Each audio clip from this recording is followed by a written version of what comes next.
Thanks so much, Lindsay, and welcome everyone to Enwisen's 2012 Executive Forum Series. And today's topic, as Lindsay mentioned, which is CedarCrestone's 15th Annual HR Systems Survey results with special guest Lexi Martin, the survey's author, and I will introduce her in just a moment. As Lindsay said, I am Wendy Cook, Director of Infor HCM Marketing, and I'll be your host today. We have an informative session planned for you which will last approximately 1 hour, and we have a large crowd on the call. So if our Q&A session goes a little bit past the top of the hour, we'll try to stay on as long as we can to get to your questions. I have a few important housekeeping announcements, though, just before we begin. We're being hosted today for this event by WebEx, so if you need technical assistance during the event, please call WebEx Technical Support at 1-866-229-3239. Again, that's 1-866-229-3239, or send a chat to Carrie Erickson. The speakers will not see your questions until the end of the session, so if you are having a technical issue, please make sure to send that to Carrie Erickson. We'll take your questions at the end of the event, but you can submit them at any time by taking yourself out of the full screen mode and using the Q&A box in the lower right-hand corner of your screen to host those questions. One of our most frequent questions is whether you will receive these slides a recording afterwards, and the answer is yes. That's the short answer, but please stay tuned to learn how. And Lexi has been very generous and also offered for everyone who has registered for today's webinar to receive a copy of the survey results. So those will be also sent to you post-webinar, and again, stay tuned to learn how you can request that information. Lastly, do not worry if you only see your name at the top of your screen. For privacy issues, your name and only the names of the presenters are on view to you today. So now to introduce our topic and our guest speaker from CedarCrestone.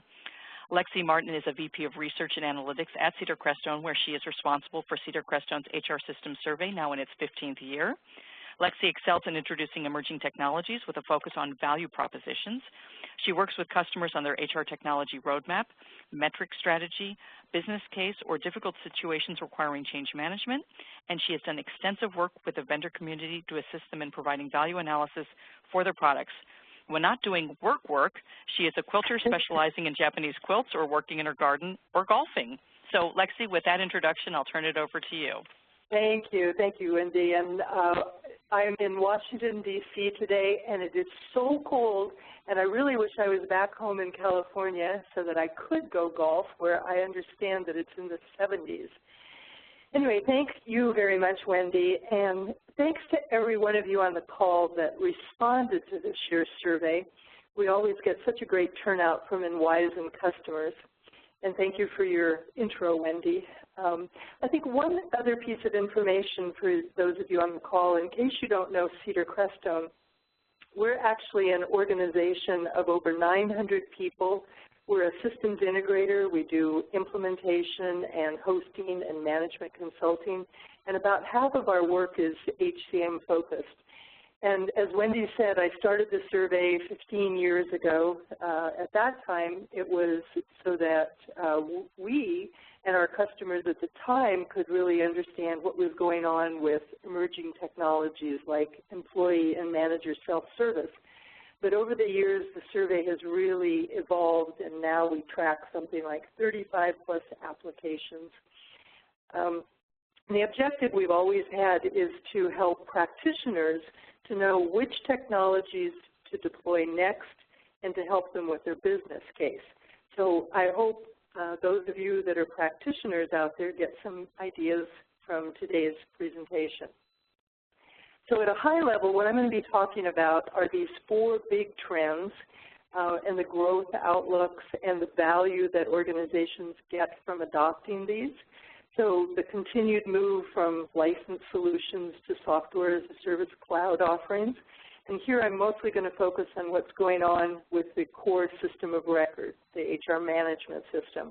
I'll talk a little bit about social, mobile, and analytics and how these are delivering business outcomes. And then I've got a whole bunch more. I'll talk about vendor choices for the HRMS and for integrated talent management. And I'll give some highlights from each of the categories of applications that we track. Talk a little bit about some emerging technologies that we think will be important for HR to know about and to perhaps begin to lead. And then kind of throughout, I'm going to weave in the 7 practices of highly effective organizations. And what we did this year, in the past, we've always looked at what have organizations adopted and the value. This time we kind of turned that around a little bit and also looked for those organizations that were doing the best financially and then looked at their practices. And I think we can all kind of benefit from looking at the practices of organizations that are really already highly effective. I actually have a lot of material today, but I hope that we'll have some time for questions at the end. And if not, I absolutely promise that I'll answer everything, and Wendy and I can figure out how to post those so that you get any answers to questions you've got. So the survey was conducted between May and July this year, and to help get the most unbiased responses, we distribute the survey invitation through well over 50 channels, and as I said, Enwisen always gets us lots of great responses. So again, thank you. And we have a very representative set of respondents. We've got over 1,200 organizations from around the world, although you see that it is mostly really U.S.-based. We got the largest number of responses we've ever had, and the organizations represented represent over 21 million employees. And you can see here the size breakouts into small, medium, and large. And one of the things I've been seeing the last couple of years is the biggest increase we've been getting continues to be from those small organizations. I think obviously by the fact that they're increasing their participation, they're very interested in HR technologies, but because they aren't as strong of adopters, they've actually kind of driven some of the average worldwide adoption numbers down. So I will try to focus a little bit on differences by employer size. And then you also see the industry breakouts. And I'd like to point out that we are doing some additional breakouts for healthcare and for higher ed and public administration. So I hope you'll take a look at our website so that you can keep track of when those reports are going to come out. The type of person that actually responds is someone who's at the intersection of HR and IT. Most of the respondents are from HR, but we do get a good enough percentage from IT, so I'm also going to talk a little bit about the different perspectives. And then most of the respondents are someone who's at a director or manager level. So I really hope that they are good representatives of you and your organization. So one of the contextual questions that we always ask is, where is your organization spending at least 25% of its time, so a quarter of its time? And business process improvements and innovations have always topped the list. I think that what's going on is that organizations are doing some foundational work with their processes before embarking on new technology work. And of course, they very much need to do that before changing their deployment approach to software as a service so that they know what they need to configure. Then half of the respondents are spending time on talent management processes and the associated automation. And I think if there's any one technology area that's the focal point for organizations today, it's talent management. We had 2 new initiatives that hit the top of the list this year, service delivery improvements.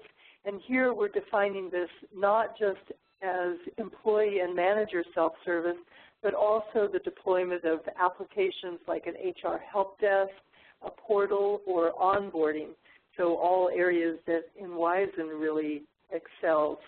And then the other area, and this was for global organizations, 25% of those that operate in multiple countries are beginning to expand their HRMS to global operations and bringing employees onto a single system of record. And then business intelligence and workforce metrics has come up 1 rank this year, but HR system strategy work has gone down. So you would think, okay, maybe organizations are already finished with this, but really what's happening here is that organizations are not spending much time on doing an HR system strategy, and I actually think they should too.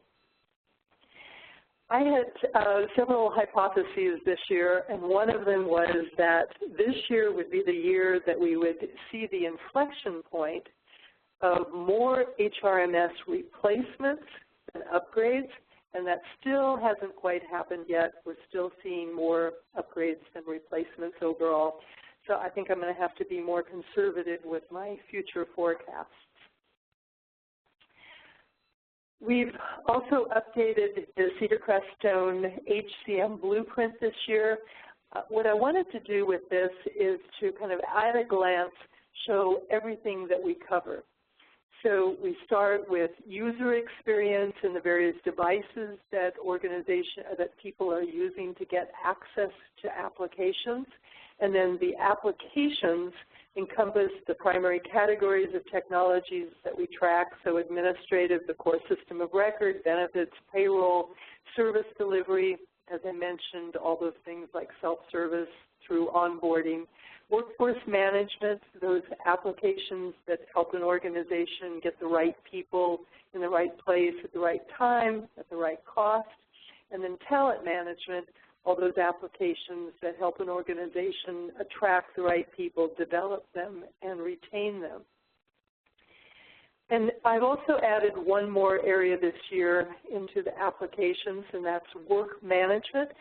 That's one of the emerging technologies that we began to track this year, and I think it's one that is going to have enterprise importance. For analytics, I've got that added in two places here. The first as a common service, having access to reporting and dashboards in a warehouse, but also I've added it in the applications area as embedded analytics, because what we're seeing is that so many of the new products that are coming out now have embedded analytics. Also in the common services, I want to point out the integration ETL tools. I think so critical for enabling organizations to pull together data from multiple sources like finance and other data stores so that they can really do good workforce reporting and workforce analytics. And then another bar that covers both the applications and the common services area is the social collaboration. And it, too, is an area that I think is permeating new vendor offerings. And then finally, at the bottom, I've added the deployment approaches that we track. So how these applications are being deployed, whether they're licensed, run on-premise, or hosted, whether they're run as software as a service, or they're outsourced in terms of both the process and the technology. So this is our new integrated and unified human capital management blueprint. I hope you like it. It replaces the one that we've had in the past that kind of was almost a roadmap of how organizations adopt technology. But I think it was important to get one place where you can see everything that we cover. And by the way, on our website, we also have kind of a mini version of this. And if you go to that and click on any one of the boxes, you can see the application adoption detail and also the deployment detail. Okay, so here's the high-level 15-year application adoption growth since we started tracking the applications, the 7 major categories, administrative, so forth. The dotted lines are the compound average annual growth rate since our coverage to 2012. So administrative applications, you know, the core system of record, payroll, benefits, this is a very mature area. And with maturity comes new innovation from the vendors and the opportunity for practitioners to replace the solutions. And I think we're seeing a lot of that with the battle for the core systems of record. And then amazingly, to me at least, is that employee and manager self-service, both overall and worldwide, is still only at the 64% adoption level. You know, since that was where we started out 15 years ago, you'd think that we'd be further along than that. but there are some industries that haven't yet adopted manager self-service, and even some that haven't got pervasive employee self-service. Where we're seeing the stronger sustained growth is talent management and also the emerging category of social technologies. And I think, you might think that the growth rates would actually be higher, and they probably really are if you're looking at growth rates from a vendor perspective and looking at vendor revenue growth that takes into account net adoption growth due to product replacements or fee increases as well as increased employee usage.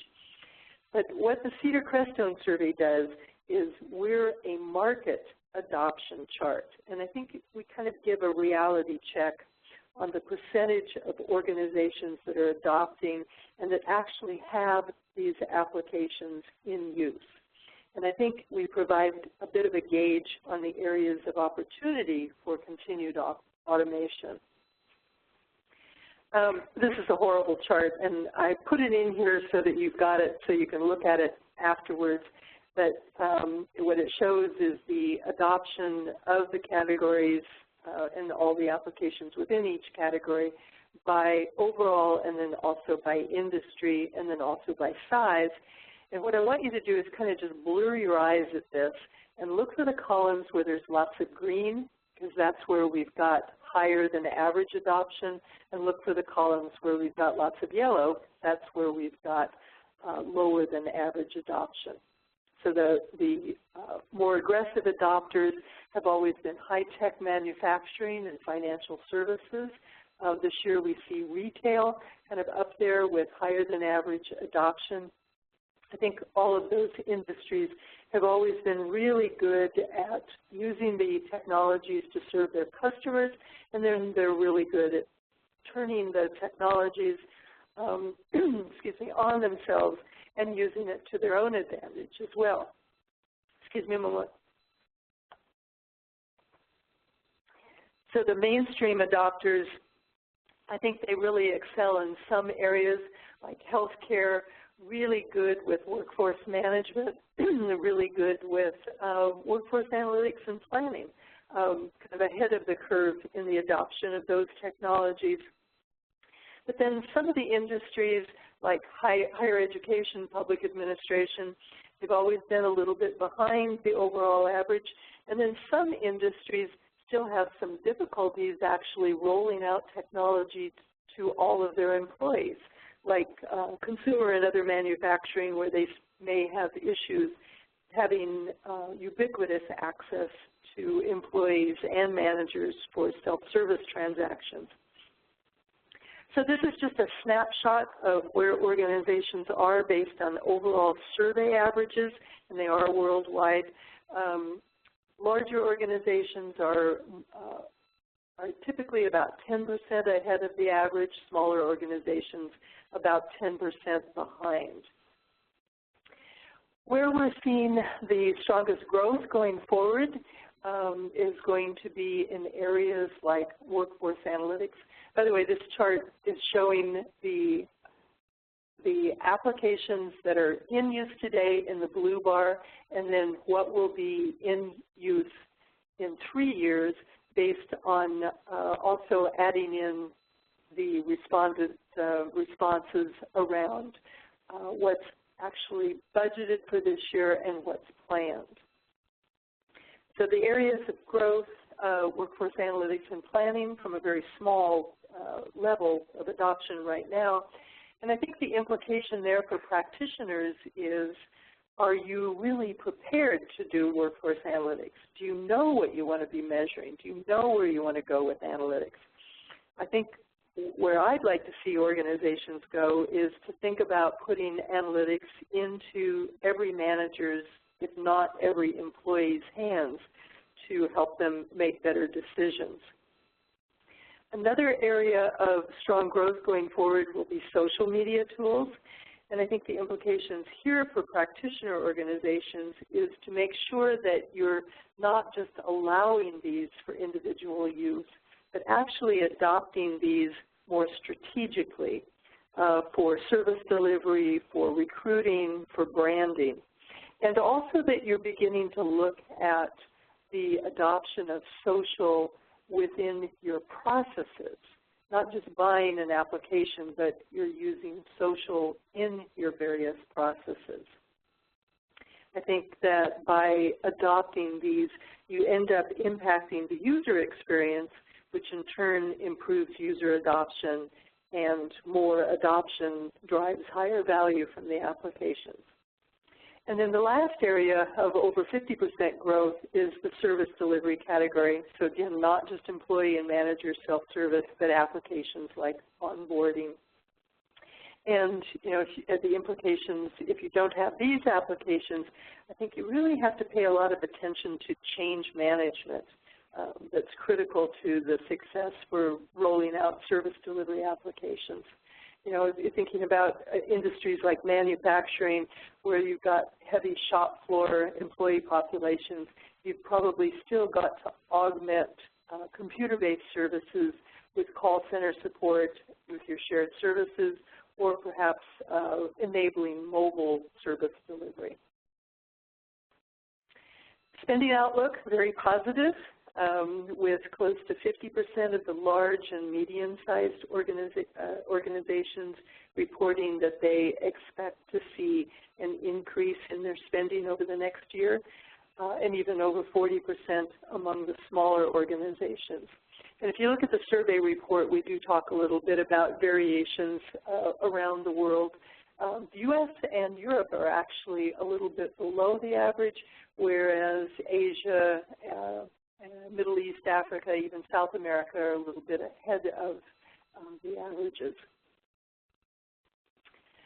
Now, whether an application area is in use or not is important.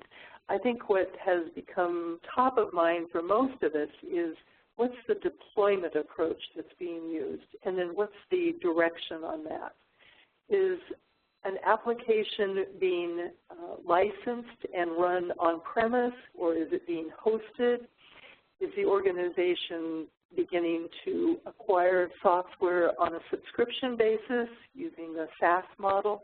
Or do they have a hybrid model, which is some combination of these, but with all respondents always included at least some SaaS applications?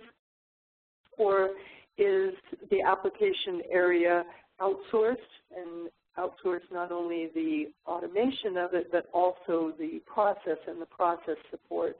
Or is it still an application that was developed in-house, or as they say in Europe, a bespoke? So the blue bar here is what's the deployment approach in use over all the applications that we track today, and then the green bar is the expectation for the next 12 months. And as you can see, that there is going to be a continued decline in licensed software on-premise or hosted, with the software as a service approach catching up, and the two being essentially neck and neck, particularly if you combine the software as a service and the hybrid model. And that's the area of biggest growth.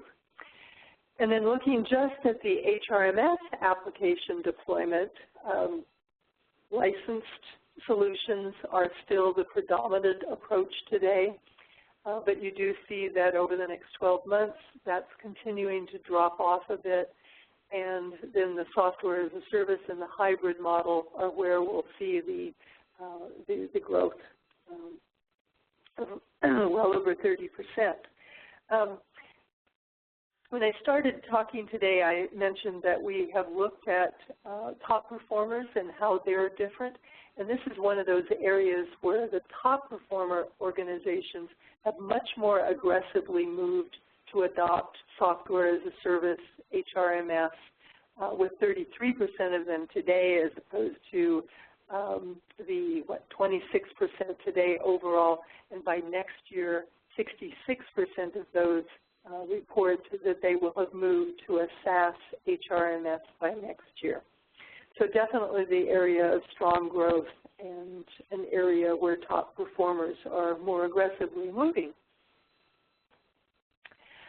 And why are they moving? So the number one reason for respondents is to improve the user experience across the organization, not just for HR, but really to focus on improving the user experience for all employees and managers. And you can see the other reasons: better best practice functionality, a reduced need for internal infrastructure. But the other thing to point out here is that the reasons vary by stakeholder.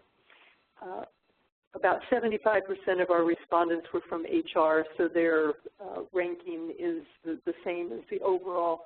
But if you look at the IT column, their number one reason is to reduce the need for internal infrastructure, so presumably they can focus on other value-added activities, and then for them followed by a reduced total cost of ownership.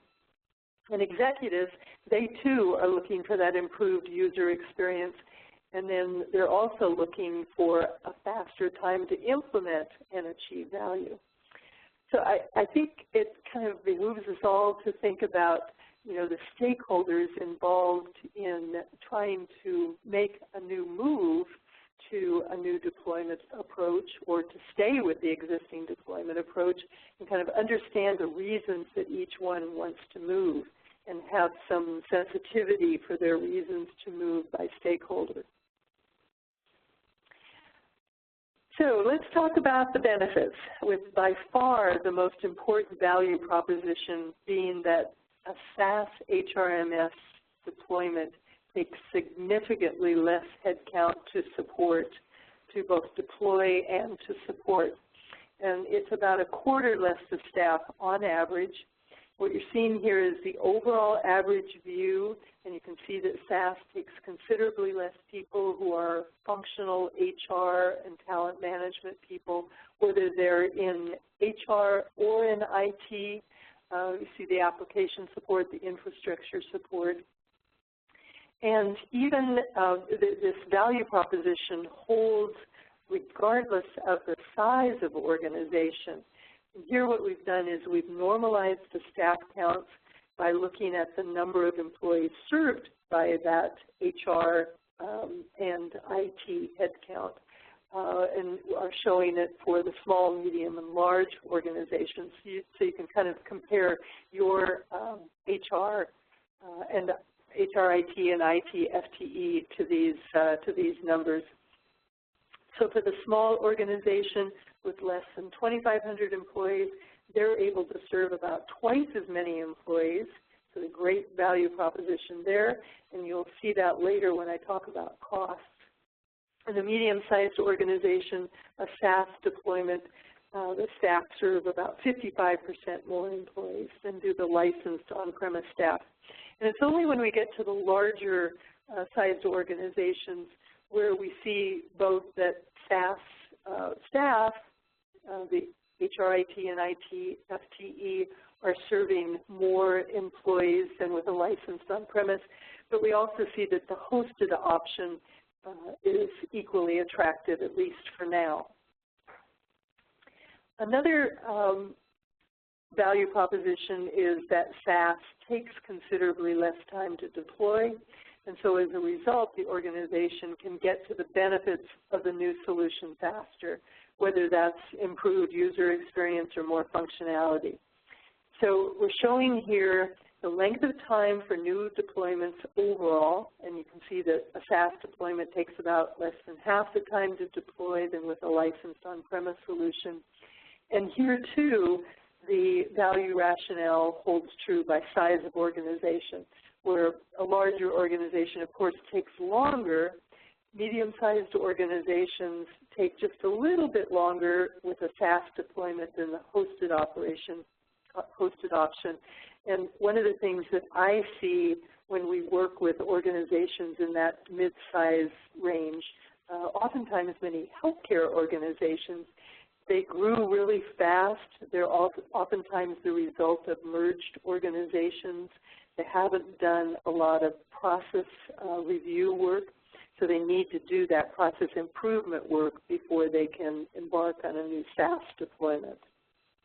But the point is that SaaS deployment takes less time than the other deployment models.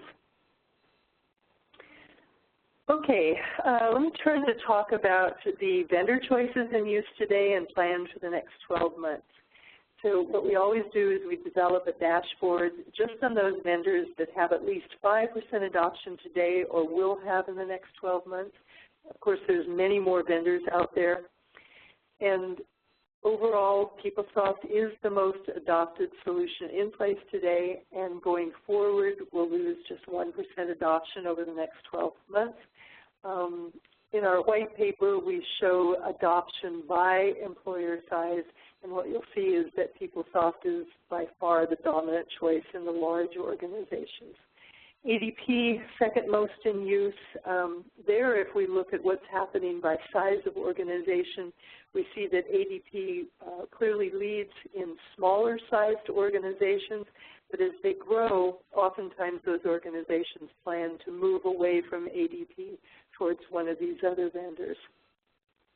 SAP appears to be losing slightly, but if you look at the bottom of the list, the SuccessFactors Employee Central solution, interestingly, is looking like it's going to pick up in large organizations.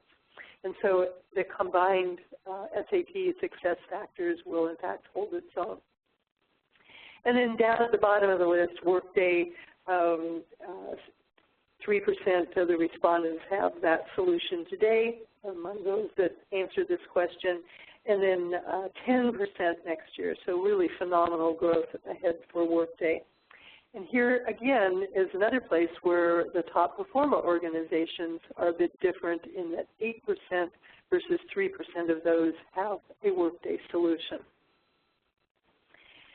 I also want to talk about some additional findings from our exploration of respondents' evaluation of user experience, both for the HRMS and the other applications. And our question here was to rate the user experience on this scale from poor to excellent.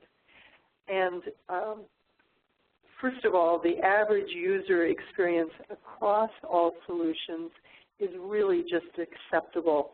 I kind of think of a poor response as being an F grade and a 3 being an A grade. And so a score of 2 is a C, and that's just acceptable. We see variations among licensed on-premise, the hosted, and the software as a service by type of application. And yes, SaaS solutions score the highest, but really all solutions really need to improve, at least according to survey respondents.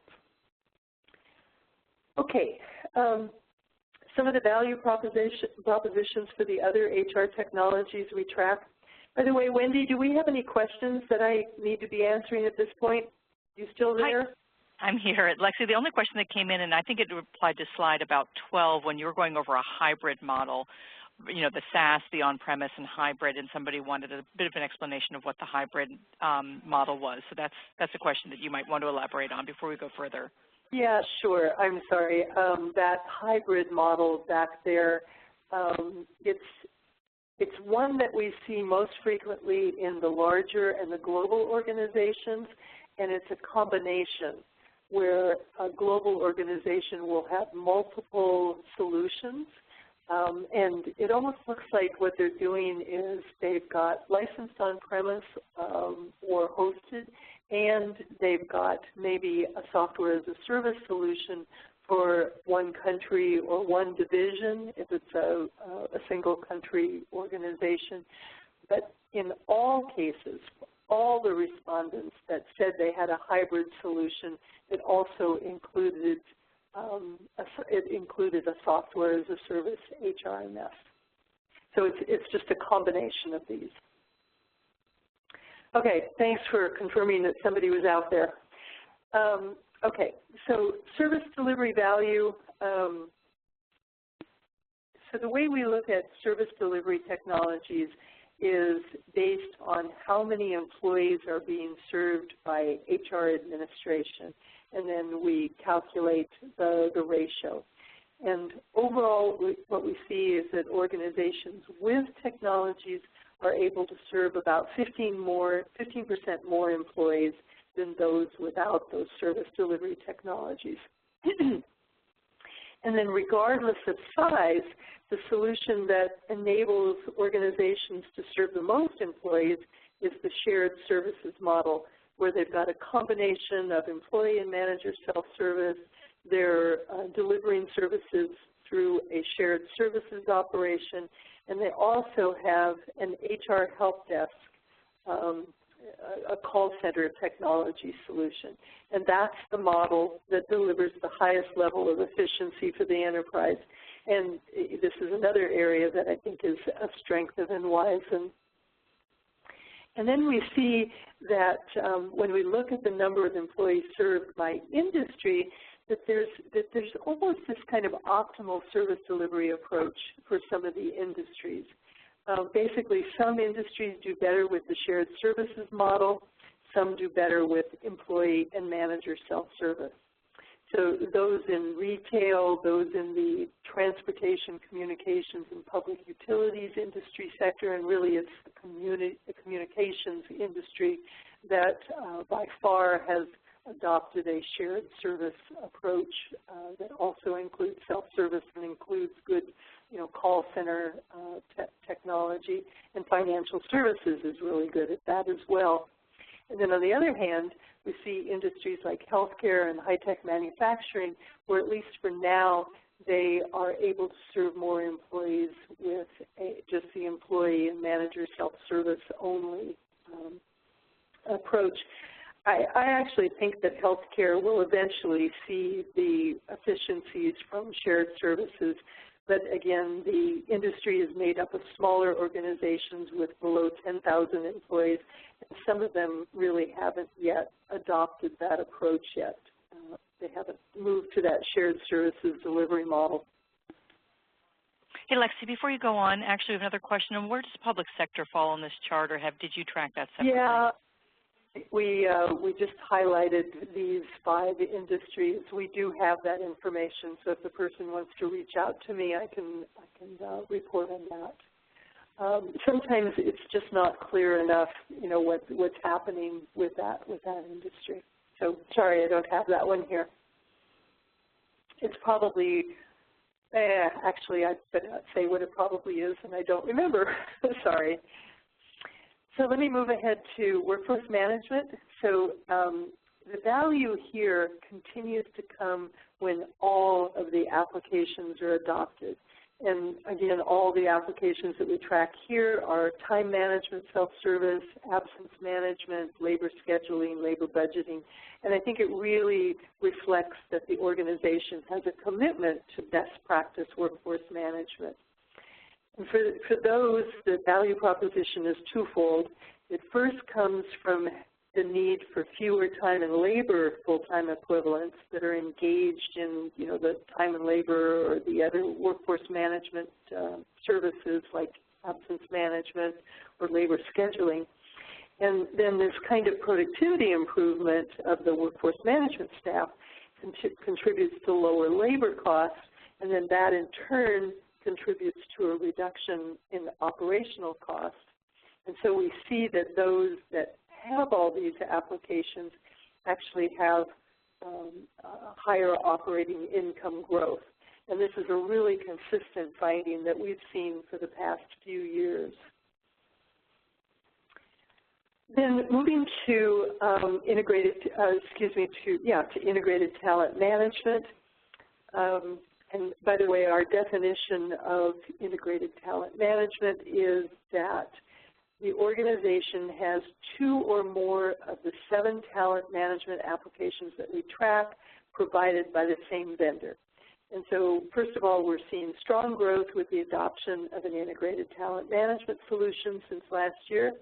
And then we also see a very strong link to key business outcomes, in this case, net income per employee and revenue per employee.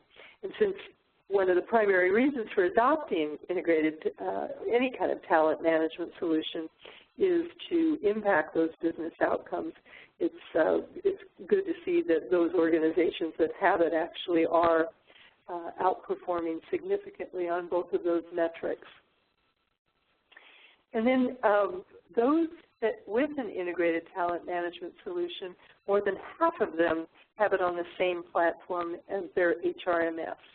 And these organizations show a high level of business outcomes as well than over those that have a different approach, like a best of breed or some kind of mixed, where they've got some of their talent management on the same platform as the HRMS, and maybe they'll have some best of breed or niche talent management solutions.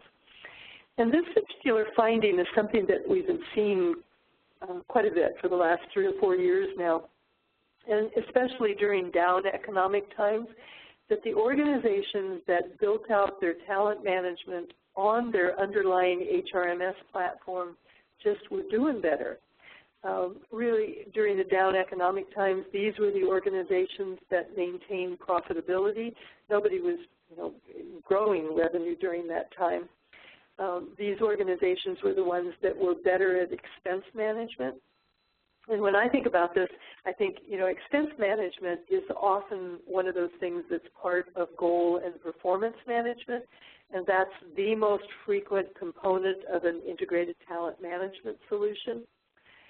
So to me, this is the data that really builds the case for having a unified HRMS and talent management solution. It's something we've seen consistently linked to higher business outcomes. And then here too, as elsewhere, the top performer organizations more frequently have this particular approach. The top 10 vendors that in use today and for the next 12 months, this is the overall average, and you see PeopleSoft, just slightly edges out SuccessFactors, but its outlook is a little bit soft. However, if you take all of the Oracle solutions, the PeopleSoft, the Taleo, the Oracle EBS, and then down there in the all others combined is Fusion, I think what we're going to see going forward is that PeopleSoft is going to continue to keep its lead. The other obvious finding, though, here is that Workday is viewed as an integrated talent management solution, and it too is going to see strong growth. And Workday, in addition to Taleo, are just the 2 top 10 vendors that will continue to gain among respondents. But, I think this is an area that is so completely up for grabs. And I say that because that all others combined, which is where all the new emerging solutions are, there's just so much going on in this category, and it's, the area where we're seeing more automation happening these days. There's just lots of great solutions out there. And by the way, our report details not just HRMS and integrated talent management, but we also have the adoption numbers by vendor for the discrete talent management applications like recruiting and performance and succession and learning and so forth, and BI and analytics. And speaking of BI, we track a lot about business intelligence and analytics in the survey, but for the sake of time, I just boiled it down to this analysis. And it's that organizations that have matured their business intelligence and analytics capability to being able to bring multiple sources of data together for dashboards and reports by their analyst staff, or have even put that capability all the way into the hands of their managers, these are the ones that are outperforming. And here again, the top performers have this sophisticated business intelligence much more frequently. I guess there's one other thing I want to say about BI. Talk a little bit about the vendor outlook that I was seeing here. I don't have a slide for it. What we're seeing right now is that the predominant approach for BI and analytics is embedded analytics in the HRMS or in the talent management solution. So if you're considering any kind of new solution, do look for good embedded analytics. Okay, I want to spend the next few minutes talking about social tools and then mobile, and then I'll move to wrap this up. So for the last few years, we've been tracking the use and plans of the major publicly available social media, so LinkedIn, Facebook, Twitter, the category of wikis and the various collaboration tools. But the way we track this is we ask, are you using it strategically versus are you just allowing it for individual use? So the darkest rust here is the response for those organizations that are using it strategically, and we see that we've had continued growth in strategic adoption of about 20% from last year. But I think that the most important use of social functionality is when it's applied to transform business processes. IBM acquired Connexa, and they had this slide in their analyst briefing. Real economic value is created when social technology and analytics are applied to transform business processes. And then that last bullet, they said that their clients were beginning to generate meaningful return on investment by creating social networks of expertise. And I really agree that that kind of social functionality that impacts the enterprise starts first with having a corporate social network with services inside the firewall, and it frequently has within it the ability to find expertise of colleagues.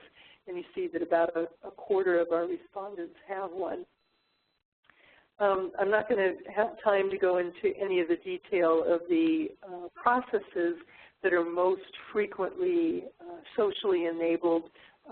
It is recruiting, it is learning. As I recall, about 50% of recruiters actually are using the social tools strategically today.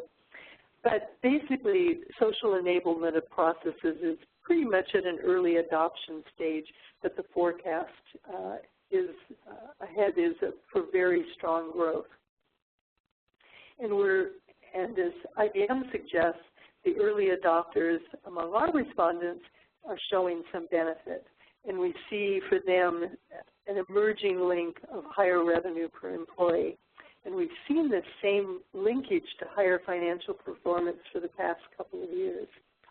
And we also see organizations with some social and mobile that they consistently rate their user experience higher. And so the more social, the higher the user experience score. The higher the user experience score, typically we're also seeing higher employee usage. So that is meaning that the organizations are getting an increased value from their solution.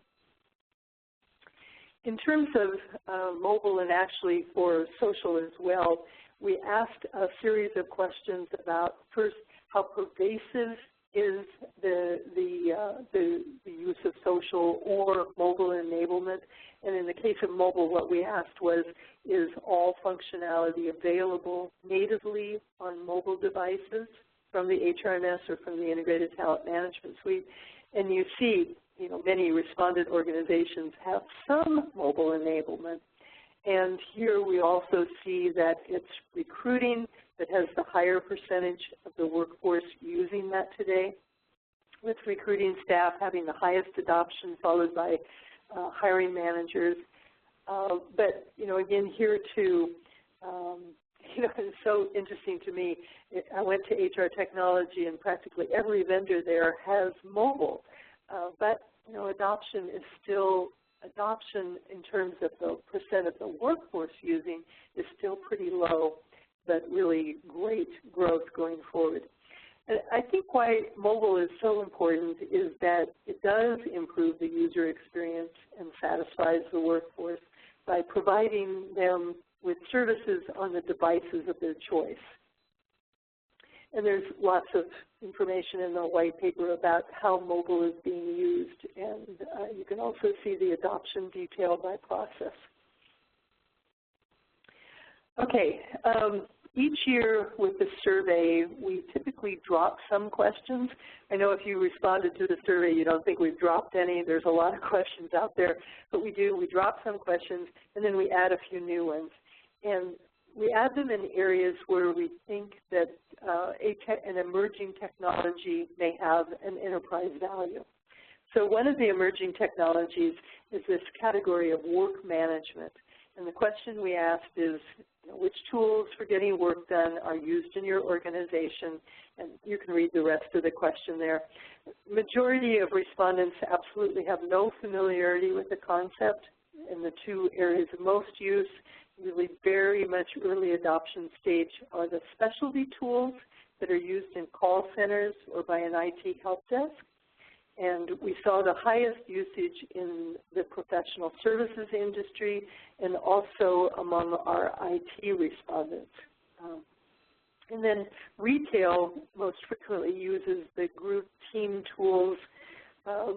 Presumably these are probably product development or marketing tools, marketing folks that really collaborate so much. We don't see this very much in healthcare. I think why this category is so important for HR to familiarize themselves is that as organizations are confronting a talent squeeze, what about making our existing talent really capable of working smarter and helping them develop great work habits?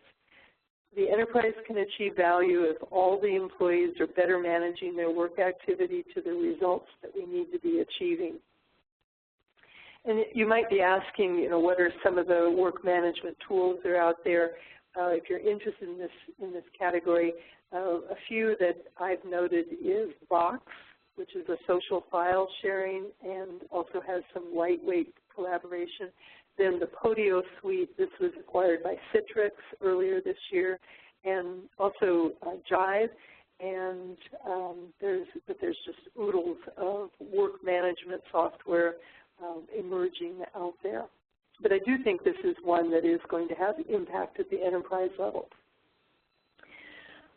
Okay, I've always said that the expenditure story is really complicated, and if this is an area of interest for you, I think it's best for you to benchmark. But I also think from this year's data that we're finally kind of starting to see an emerging story that's beginning to kind of clearly emerge. And let me see if I can walk you through this coherently. So at one, we're seeing that the large organizations today really mostly have a licensed solution. They spend less on a per employee cost than do those that are moving to SaaS. The fact that their expenses are going to increase this year from between this year and next year is due to the fact that so many organizations are doing global work and they're consolidating their HRMSs, and that will eventually drive their costs down, but it hasn't happened yet. And then on the SaaS side, we're seeing that, and quite honestly, we still have relatively few respondents among the large organizations with over 10,000 employees, and they're really pretty much in startup mode. They're starting to increase their functionality. For next year, they too are going to be doing some global work. So their expenditures are still pretty high. But then look down at the small organizations at number 3, and we see on a per employee basis that the small organizations are clearly paying less for their SaaS HRMS. And by the way, this page is just HRMS expenditures per employee per year. Anyway, the smaller organizations are, in fact, paying less for their HRMS. On the license on-premise both this year and next year, those solutions really don't scale as well for the smaller organizations. And then up at number 4, the mid-sized organizations, we're just starting to see with next year's expenditures that their costs are starting to come down. And I think we'll actually start to see costs come down for the SaaS solution among large organizations next year. Although I've made forecasts before and I wasn't always right. One other comment. We actually have expenditures for other categories, but the one that I want to comment on is about the BI solution. And among those that have an integrated HRMS and talent management, their costs are $27 per employee, and those that have a disparate set of talent management solutions are spending well over double that, 64% per employee, and that's overall averages. Okay, I want to move to conclude here with this kind of summary of recommendations from looking at what the top performer organizations are doing. And again, what we did here is we found who the top performing organizations are based on their financial performance. We looked at things like their revenue per employee, their profit per employee, their net income growth, their return on equity, created a composite score for them. And then we looked at, okay, what are these top performing organizations from a financial perspective actually doing? What are their practices? So they had more frequently moved to have standardized processes. They really know what needs to be standardized. They know what needs to have variation by country or by division. And they much more frequently had moved to, they had very sophisticated change management practices. They also had much more frequently moved to a SaaS HRMS, or were planning that move, and that's clearly the future direction. They also avoid customization of their HRMS, and many had none. And of course, you would realize this. Of course, they have none if they've moved to a software as a service solution. They've also more frequently adopted employee and manager self-service. They've moved to a shared service model. They also had an HR call center technology application. This is really a consistent finding that we've seen for a number of years, that where consistent cost savings are possible. They also more frequently had an integrated talent management solution that was built on their HRMS solution. They also had sophisticated business intelligence, and they were beginning to roll that capability out to managers to support them with their decision making. They were also able to bring disparate data together and put that into the hands of managers. And then finally, they also had much more HR technologies, but the most interesting thing was they were paying less, about 12% less. And I think it's due to the fact that they have this integrated HRMS and talent management solution. They've minimized their customizations across their technologies in place. So these are the practices that I think we should all consider moving forward. So Wendy, I know you probably got information on where to go for more information. If you want to look at the CedarCrestone site, we have a research page.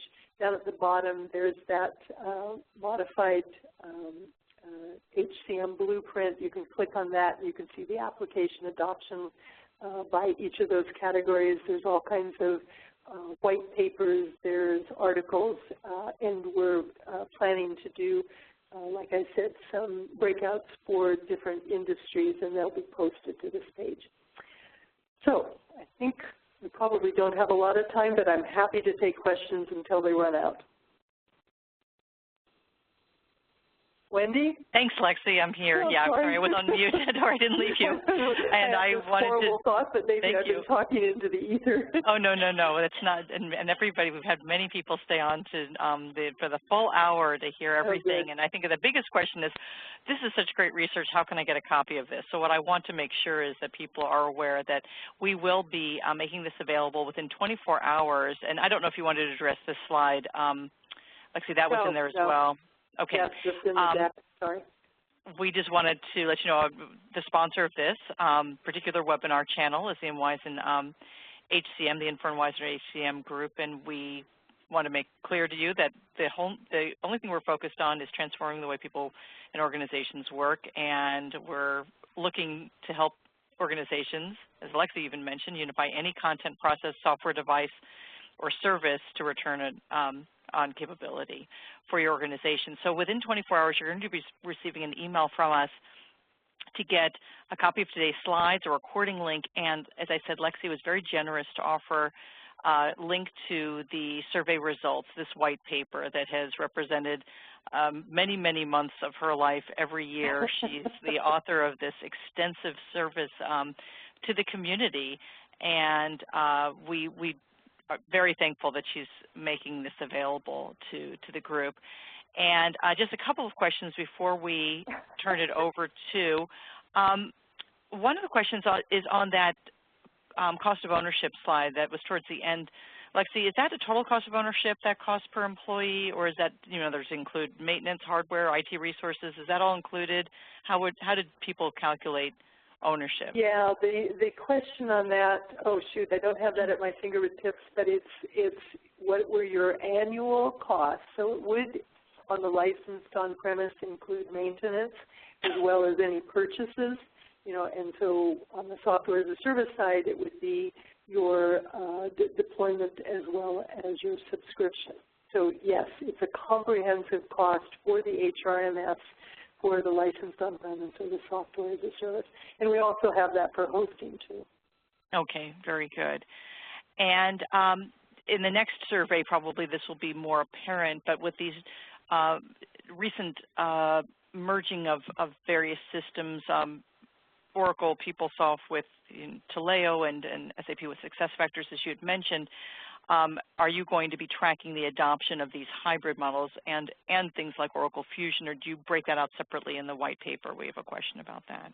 Yeah, the dashboards that we do, we only include those vendors that have at least 5% adoption either this year or next.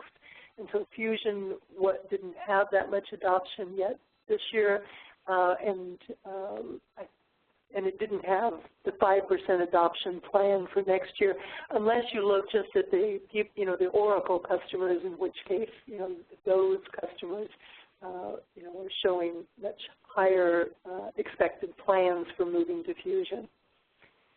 I have another question from Tara. I'm not sure if I understand the question. I'm going to ask it as is, and if Tara, you can clarify it if you're still online.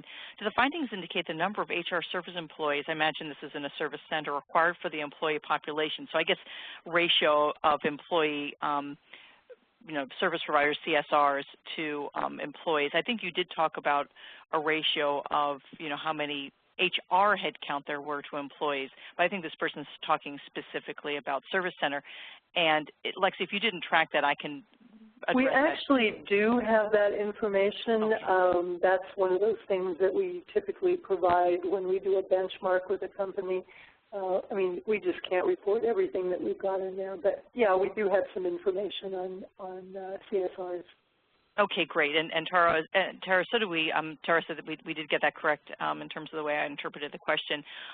There are other surveys out there that the HR Shared Services Institute conducts a survey every year, and they talk specifically about that metric. So there are other information, but Lexi has that too, and it's good to have it corroborated with various audiences. And since Lexi is our guest today, I'd say let's go with Lexi to get that further that conversation. So Tara, you can follow up with her directly. Lexi, thank you so much for your time. I know that one of the things that's highlighted in this particular survey is there are a lot of choices that people are making out there that are very interesting. And today of all days, because choice is very important today, as everybody goes out to vote, we like to reinforce that we appreciate people who focus on the analysis of all of these choices and look for trends. And so, Lexi, thank you for being our guest on this really important day. And we look forward to seeing you all, everyone on this call, and Lexi at other events soon. And we hope you have a very pleasant day. The rest of you on this call, I'm going to conclude today's webinar and invite you to join us again soon on this channel. So thank you, Lexi, for taking your time. Thanks very much. Okay, great. And thanks, everybody on the call. And this concludes today's webinar. Okay. Bye-bye. Bye. This concludes today's conference call. You may now disconnect.